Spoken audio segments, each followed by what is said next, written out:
सोमवार की सुबह 10:30 बजे सुप्रीम कोर्ट में काफी हलचल देखने को मिल गई। ये हलचल और किसी वजह से नहीं बल्कि एसबीआई से जुड़े इलेक्टोरल बॉन्ड्स की वजह से थी। सुप्रीम कोर्ट की 18 मार्च की हियरिंग काफी इंटेंस दिखी है, जहां सॉलिसिटर जनरल तुषार मेहता और सीनियर एडवोकेट प्रशांत भूषण में झगड़े हुए हैं। वही कुछ ऐसा हुआ है कि सीजे डीवाई चंद्रचूड़ कहने पर मजबूर हो गए, don't shout at me. Don't shout at me. No, I am very soft. Please listen to me. Yes. Listen. जी हाँ, आपने सही सुना और आप सुनकर और चौंक जाएंगे कि ये सब एसबीआई से जुड़े मामले नहीं है। कुछ और भी हुआ है इस 1 घंटे की हियरिंग में, जिसने सीजीआई को इतना गुस्सा कर दिया कि वे लोगों को फटकारने पर मजबूर हो गए। और इसी बीच एक सवाल ऐसा सुप्रीम कोर्ट में उठा है जो शायद ही किसी ने अब तक इलेक्टोरल बॉन्ड केस में उठाया है। एसबीआई की ओर से मौजूद सीनियर एडवोकेट हरीश साल्वे को सुप्रीम कोर्ट की बेंच ने काफी ग्रिल किया कि भला उन्होंने अल्फा न्यूमेरिक नंबर कैसे इलेक्शन कमीशन ऑफ इंडिया को सौंपा नहीं है। जहाँ साल्वे इस मामले में सफाई पेश कर रहे थे, वहीं सीजीआई को उनकी सफाई बिल्कुल पसंद नहीं आई और एसबीआई को फटकारते हुए बोला कि एसबीआई ऐसा नहीं कर सकती कि वे कुछ डेटा ही डिस्क्लोज करे और कुछ नहीं, और ये कोर्ट की जिम्मेदारी नहीं है कि वे बार बार एसबीआई को याद दिलाते रहे कि आखिर उन्हें कौन से डेटा सबमिट करने हैं। एक आखिरी डेट 21 मार्च की सेट करते हुए सीजीआई ने एसबीआई को रिमेनिंग सारे डेटा ईसीआई को सबमिट करने को बोला है। इस फैसले से तो पिटिशनर्स काफी खुश दिखे हैं, जिसमें बिना वक्त गवाए सीनियर एडवोकेट प्रशांत भूषण ने ट्वीट करते हुए कहा, huge kudos to the Supreme Court for ordering SBI to forthwith release all details of bonds, including the alphanumeric number on them, which will finally allow people to conclusively match which donors donated to which parties and when. Government was desperate to hide this. CII, FICCI and ASSOCHAM also wanted this hidden. पर चलिए अब एक नजर उन cases पर डालते हैं जिसकी वजह से असल में इतना हंगामा सुप्रीम कोर्ट में हुआ है, जिससे सीजीआई काफी गुस्सा भी दिखे हैं। तो मामले की शुरुआत होती है एडवोकेट मैथ्यूस नेदुम्परा के सबमिशन से, जिसने सीजीआई को आग बबूला कर दिया और शायद ये सबमिशन आपको सोचने पर भी मजबूर कर देगा। एडवोकेट नेदुम्परा ने कहा कि सुप्रीम कोर्ट का इलेक्टोरल बॉन्ड जजमेंट बेहद गलत है और सिटीजन्स की पीठ पीछे लिया गया है। जी हाँ, आपने सही सुना। असल में नेदुम्परा का कहना था कि इलेक्टोरल बॉन्ड स्कीम, जिससे पार्लियामेंट ने सिटीजन्स को ये भरोसा दिलाया था कि उनके द्वारा दी गई डोनेशंस को प्राइवेट रखा जाएगा, को गलत साबित करते हुए सुप्रीम कोर्ट ने इस पे से पर्दा उठा दिया, जो कि सिटीजन्स के प्राइवेसी राइट्स के साथ खिलवाड़ करता है। हालांकि एडवोकेट नेदुम्परा ने अपने केस को सुप्रीम कोर्ट में फाइल नहीं किया था, इसलिए सीजीआई डीवाई चंद्रचूड़ ने उनकी प्ली को सुनने से सख्त मना कर दिया। पर ये सुनकर नेदुम्परा चुप नहीं बैठे, बल्कि जजेस के डिसएग्री करने के बावजूद उन्होंने अपनी बात रखनी जारी रखी। सीजीआई के बार बार बोलने पर भी उन्होंने चुप्पी नहीं साधी और उल्टा अपनी आवाज तेज कर दी, जिसपे गुस्से में आकर सीजीआई ने बोल दिया, don't shout at me, if you want to move an application file an application, we are not hearing you. यहाँ पर एडवोकेट नेदुम्परा द्वारा उठाया गया पॉइंट इसलिए भी काफी इंटरेस्टिंग है क्योंकि सुप्रीम कोर्ट ने कई मौकों पर कहा है कि वे पार्लियामेंट या यूनियन द्वारा पास किए गए एक्ट्स में इंटरफेयर या उन पर स्टे नहीं लगा सकते हैं, पर इसका ठीक कुछ उल्टा यहाँ देखने को मिला है। हालांकि नेदुम्परा के एक्शन से सिर्फ सीजीआई ही नहीं बल्कि पूरी बेंच काफी गुस्सा दिखी थी, जिसमें जस्टिस बीआर गवई तो कहने पर मजबूर हो गए कि नेदुम्परा के खिलाफ कंटेम्प्ट एक्शन लेना ही पड़ेगा। सीनियर एडवोकेट रोहतगी ने अपनी बात रखते हुए आगे सुप्रीम कोर्ट बेंच को कहा कि वे इस केस में 2 इंडस्ट्रियल बॉडीज की ओर से मौजूद है,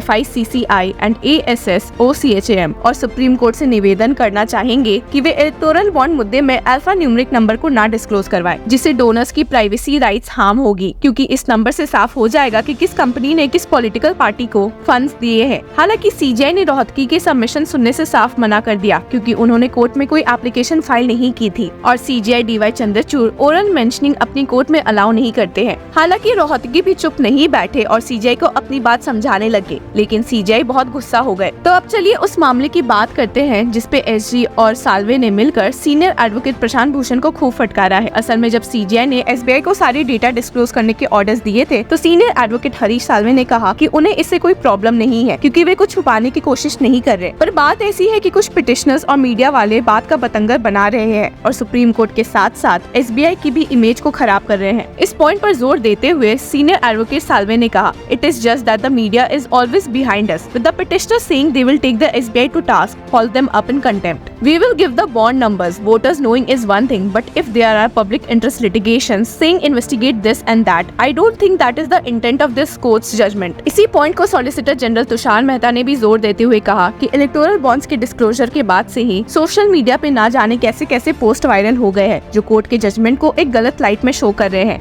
SG Mehta stated, "The way in which this court's judgment is playing out is something which the court must be informed of. Now the witch hunting has started at some other level, not at government level. Those before the court starting giving press interviews deliberately, embarrassing the court. A series of social media posts at least intended to cause embarrassment started. Statistics can be twisted in any manner. Based upon twisted statistics, all kinds of posts are made. Would your lordships consider issuing a direction?" हालांकि इस point पर CJI DY Chandrachud ने कहा कि supreme court इतनी powerful है कि कुछ रॉन्ग सोशल मीडिया से डिस्टर्ब नहीं होगी और ऐसे न्यूज आराम से हैंडल किए जा सकते हैं। CJI stated, "As judges, we are only on the rule of law and work as per the constitution. Our court is only to work for the governance of rule of law in this polity. As judges, we are also discussed on social media, but our shoulders are broad enough to take this." हालांकि मामला तब बिगड़ गया जब senior advocate Prashant Bhushan ने खुद के submission सुनाना शुरू किया, जिसमें उन्होंने स्टेट किया कि कुछ बड़े पॉलिटिकल पार्टीज ने डोनर्स लिस्ट को डिस्क्लोज नहीं किया है कि उन्हें डोनेशंस कहां से मिले हैं और सुप्रीम कोर्ट को इस मामले में एक ऑर्डर पास करने को कहा है। वक्त जाया नहीं करते हुए SG मेहता ने कहा कि ये सब submissions senior advocate Bhushan supreme court bench से नहीं कर रहे हैं, बल्कि कल पेपर में न्यूज देने के लिए कर रहे हैं। SG stated, "Mr. Bhushan is not addressing your lordships, he is addressing outside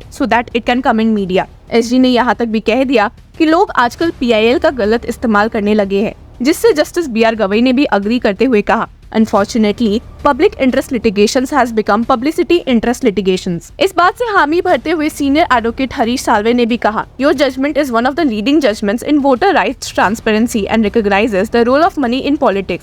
But this judgment was not to trigger a now dormant PIL industry that now give this, give that. This should not be a fodder for PILs for the next 10 years and that was not the purpose of the judgment. This is a matter of great concern because verdicts are being used for hidden agendas." आपको बता दें कि supreme court bench Bhushan के इस demand से खुश नहीं दिखे थे और उन्हें समझाने की कोशिश की कि वे ऐसा नहीं कर सकते। CJI ने स्टेट करते हुए कहा, "No, Mr. Bhushan, this will become a substantive modification of the February 15 judgment." वहीं जस्टिस गवई ने भी समझाते हुए कहा, "We are not sitting on review now." Justice Khanna ने भी ऐड करते हुए कहा, "Once we direct what we are doing today, a lot of issues will be resolved." इन सब के बावजूद भी सीनियर एडवोकेट प्रशांत भूषण भी नहीं चुप रहे और कोर्ट को बताते हुए कहा, "There is a huge mismatch between electoral bonds purchased and the bonds redeemed. It shows redemption of 550 crore more. What is possible is some of these bonds were purchased before April 12, 2019 and it was redeemed after that." लेकिन senior advocate Bhushan के इस submission से SG Tushar Mehta काफी नाराज हो गए और उन्हें फटकारते हुए कहा, "These sponsored NGOs are fudging the figures and submitting it. Einstein had said that statistics is often used like how a drunken person uses a pole, more for support and not for illumination." लेकिन इस सबसे CJI ने इनकार कर दिया और main orders pass करते हुए SBI को कहा है कि वे सारे डेटा ECI को अवेलेबल करवाए और साथ ही एक एफिडेविट सबमिट करे, ये स्टेट करते हुए कि उन्होंने कोई भी इंफॉर्मेशन छुपाने की कोशिश नहीं की है। अब देखना ये होगा कि सुप्रीम कोर्ट के इस मामले को सुनने के बाद क्या ये आखिरी इंसिडेंस होगा कि ये बेंच एक साथ बैठ रही है या एक बार फिर से इस बेंच को बैठने की जरूरत पड़ सकती है। Till then keep following Law चक्रा।